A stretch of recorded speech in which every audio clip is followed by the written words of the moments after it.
Hello, teacher friends, and welcome to episode number 16 of the Beyond Measure podcast. My name is Christina Whitlock, here for you whenever you need me as your anytime piano teacher friend. Can I just offer up a super quick thank you for listening today? Because believe me, I know you have plenty to do with your time, so thanks for hanging out with me. Well, friends, we kicked off the new year with 4 relatively deep thinking episodes, and I really hope you enjoyed those. I just love the benefit of all things related to self-reflection, so it was fun to run a series on a few of those ideas. Today, though, I am coming at you much, much lighter.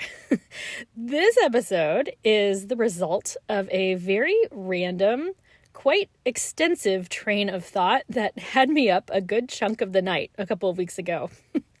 You know how one thought enters your head and that cues you to think of something else and then something else? Well, it dawned on me that I have amassed a strange number of stories and life lessons through, of all things, page turning. Yes, that's right, page turning. In case that's not clear, I'm referring to experiences I've had, turning pages for another pianist during a collaborative performance.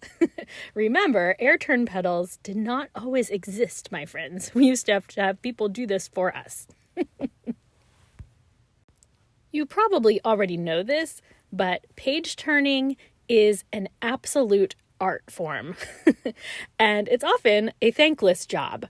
I mean, think about it. It's a lot like a sound technician in that no one gives you a second thought until you screw it up, right? You hardly ever notice a page turner unless the pianist suddenly throws their hand up and violently throws the score to the next page because the turner had missed their moment. Or if the page turner accidentally turns 2 pages at once. We notice that. Or, let's say they lose their balance and knock the score off of the music rack altogether, sending it clunking onto the keys. We laugh, but I've seen it all. And there's a good chance, of course, that you have also. Perhaps I should preface this whole conversation by telling you that I am a terrible page turner. I am not tall. My arms are short, which leaves me feeling somewhat like a T-Rex trying to reach across the pianist while I'm also trying to stay out of their way.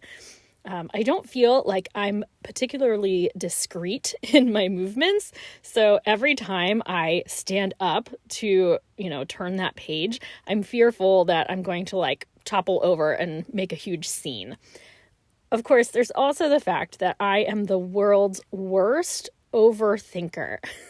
So even though my eyes are glued to the score in front of us, I am almost always convinced, because I have this nagging inner voice telling me that I am going to miss it or that I'm in the wrong place.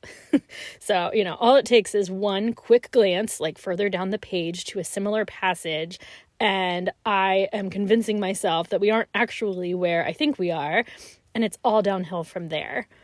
And of course, as a world-class people pleaser, I never, ever want to be a disappointment to the performer.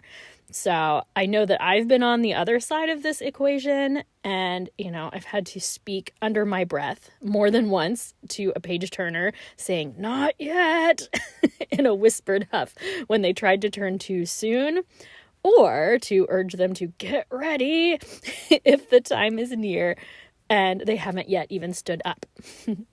As the performer, that, of course, is an especially unnerving feeling, so I never want to be part of that anxiety. And wow, as I say that, I never actually realized how much of an illustration page turning is for my ridiculous fear of letting other people down. But, cheers to self-actualization, my friends.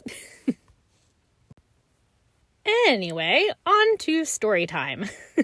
I'm really curious if anyone else has quite this many memorable experiences surrounding the art of page turning.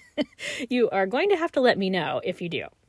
So, my earliest page turning memories come from my childhood piano recitals. I took lessons with my first piano teacher for 10 years, and I would say that I was her star student for most of that time. So, one example of the favor I felt like I received was the fact that she usually asked me to turn pages for her at our studio recitals. She taught piano and voice, so there were usually lots of opportunities to turn for her as she played for her vocalists. So, due to my gold star seeking tendencies that I mentioned already today, I always thought this was like a very public declaration of her trust in me, and I treasured my role as the page turner at those twice yearly performances. I'm sure she had no idea how much that actually meant to me, nor did I, really, until one fateful event when she had the nerve to ask another student to turn pages for her. I literally can still feel how upset I was sitting in that recital, feeling like I must have done something to fall out of favor. Of course, in hindsight, it was probably something as simple as she asked someone else. But that has helped me, for the record, be intentional as a teacher with my own students to avoid assigning any one of them to a recurring role like that. Because I certainly never want to inadvertently disappoint someone over something as trivial as, asking them to turn my pages. Fast forward a few years to my senior year of high school, when I was taking lessons with a different teacher by the name of Rose Valdez. And Rose was marvelous in all ways, and I just adored her. Well, as fate would have it, Rose was invited to play a recital at Carnegie Hall that spring with a bassoonist. Yes, like the Carnegie Hall. And guess who she asked to come with her to turn her pages? Yes, that would be me. I was so excited for my Carnegie Hall debut, even if it was as a page turner. Well, after a few days of being over the moon excited about this trip, I was dealt a bit of a blow because I found out that the recital date in New York conflicted with my high school's production of Rodgers and Hammerstein's Cinderella.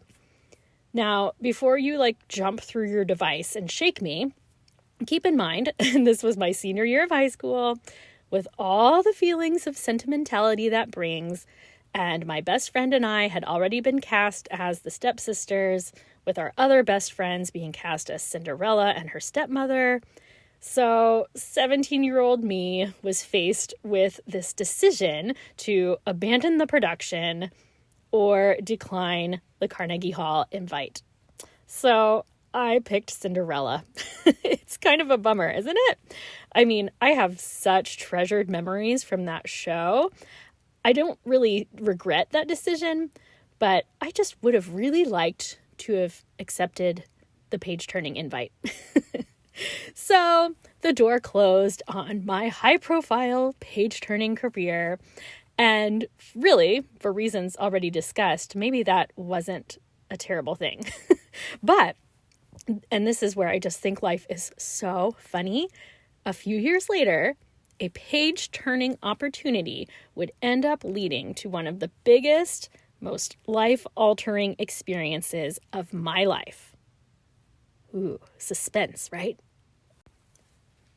So here's the story.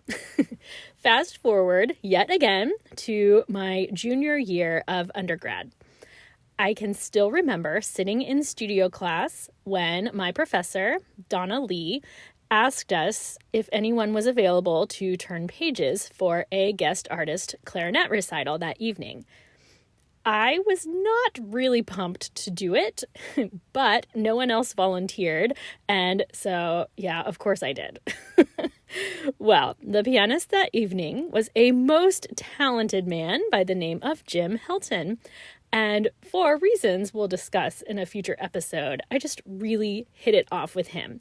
And long story short, I ended up studying with him for my master's degree just about a year and a half later. So the rest, as they say, is history, because while I was here doing my master's degree, I ended up meeting my husband at church. And now we still live in that same town. We have these two beautiful girls, and I have the studio of my dreams. And that all can be traced back to that single decision to agree to turn pages for that guy this one fateful evening. It's kind of crazy, right? My entire life hinged on that decision. Now, that kind of makes my other page-turning stories pale a bit in comparison. It's things like the fact that I did so much collaborative playing myself during undergrad that I had a friend who kept actual outfits in her closet that were specifically dedicated to page-turning attire. We were a well-dressed combo. I also once watched an entire recital where we'll just say inexperienced page turner actually walked on and off stage with the pianist and the saxophonist between each set and actually took bows with the musicians before and after each piece.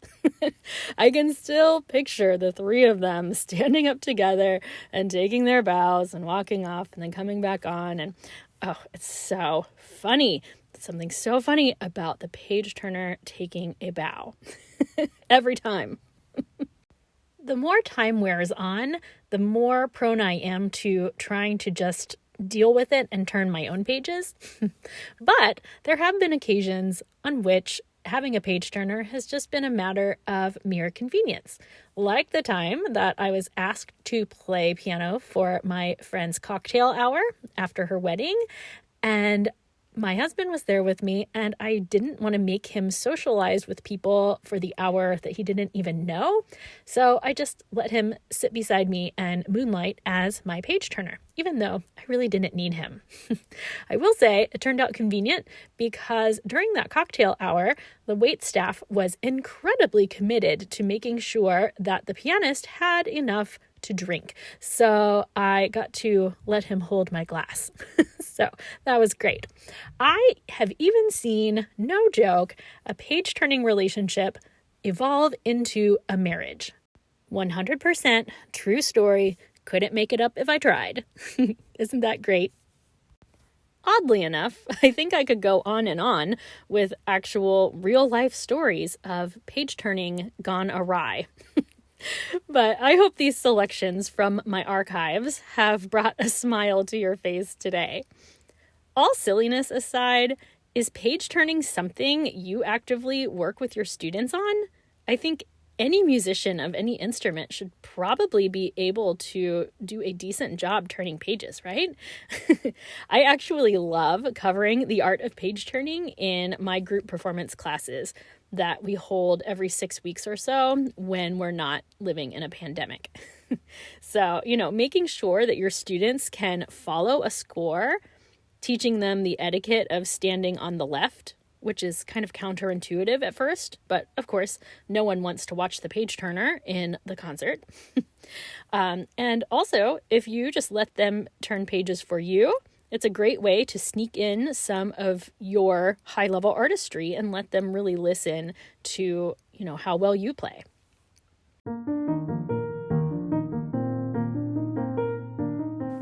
As we prepare to say goodbye for today, please join me in a little toast celebrating the many nuances of what we do as teachers.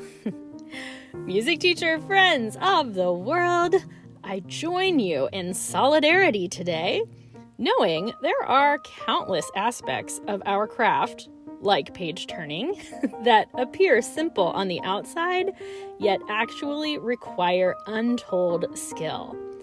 I laugh with you, knowing that we share an understanding of humor that no one else can quite appreciate. And I offer you a virtual high five Knowing, as teachers of music, we just never know when the relationships we develop with our students are going to end up holding significant impacts on the rest of their lives. Cheers to life lessons learned from page turning, my dear friends.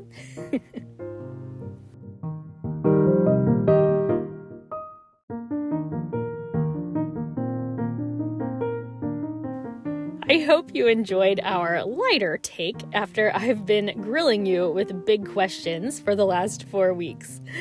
If you enjoyed this little story time, make sure you have listened to episode number 7, titled Cheers to Laughter, where I share some humorous experiences from my music studies past.